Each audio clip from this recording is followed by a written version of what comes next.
Welcome to another special edition of Mysteries of the Superstition Mountains. And right now, I'm very excited for you to see the interview I did with Clay Wurst about, well, the Dutchman's last days.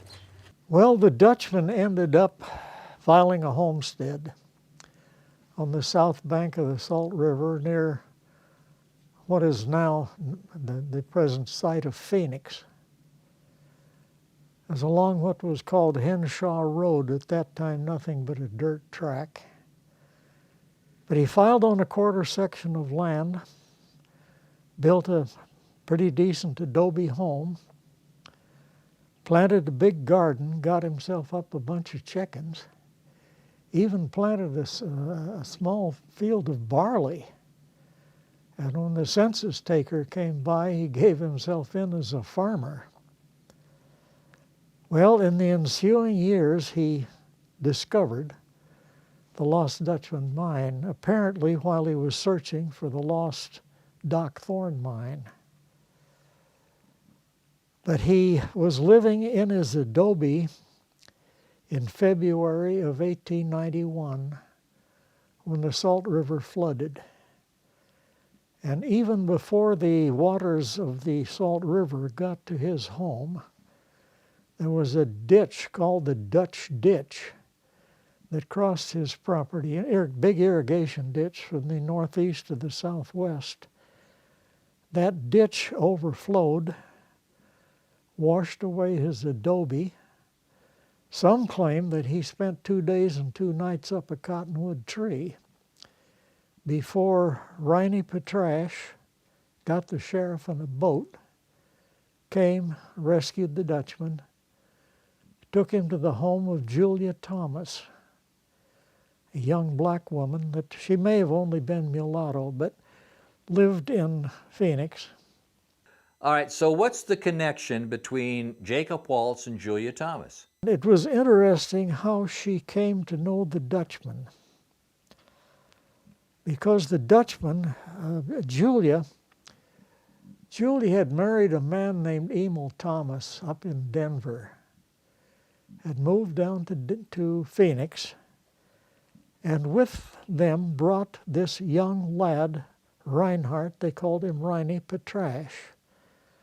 The Thomas family and the Petrash family had become good friends when they lived in Denver.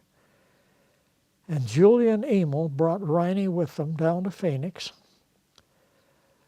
rented a adobe on Jackson Street, and set up a bakery and a confectionery on Washington Street. And Riney, as a young lad, helped there with the bakery.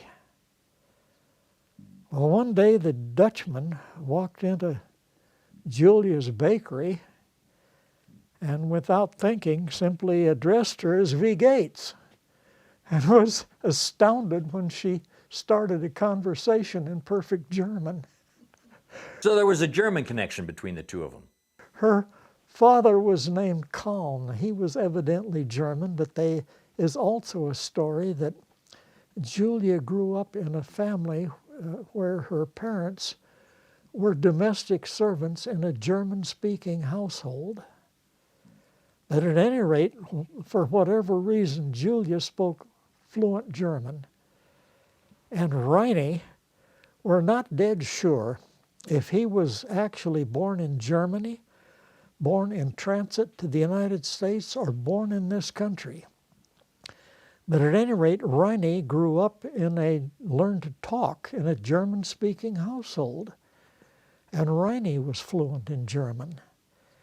And this was the bond that formed between Julia Thomas, Riney Petrash, and Jacob Waltz the Dutchman. Whenever they were together, they always spoke German. Why the heck did he end up at Julia Thomas's place?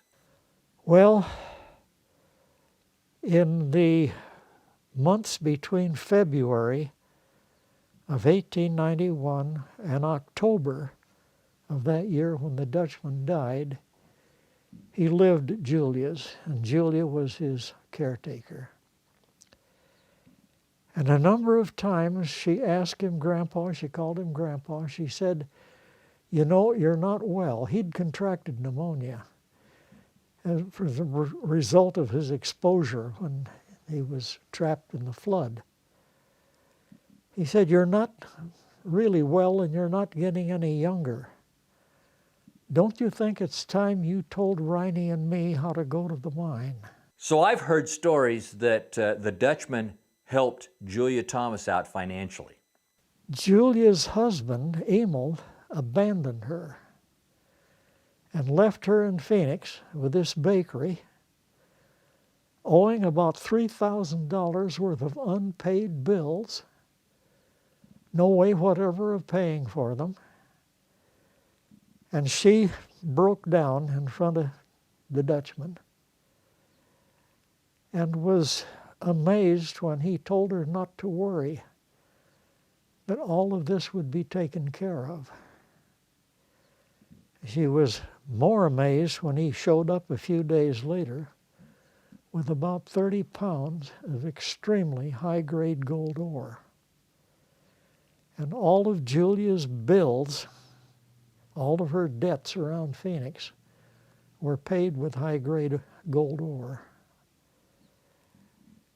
The Dutchman also drew a draft on Wells Fargo for $2,500 to an outfit, I'm not sure, it may have been in Chicago, for an ebony and marble soda fountain that Julia had installed in her confectionery and bakery.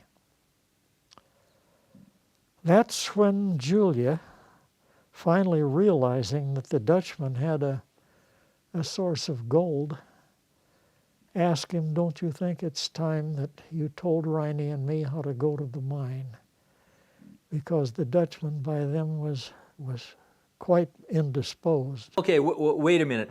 I thought that Jacob Waltz didn't want anyone to know where his mine was. He was not the least bit offended by the question. He thought it was perfectly natural that someone should know where this gold of his was coming from.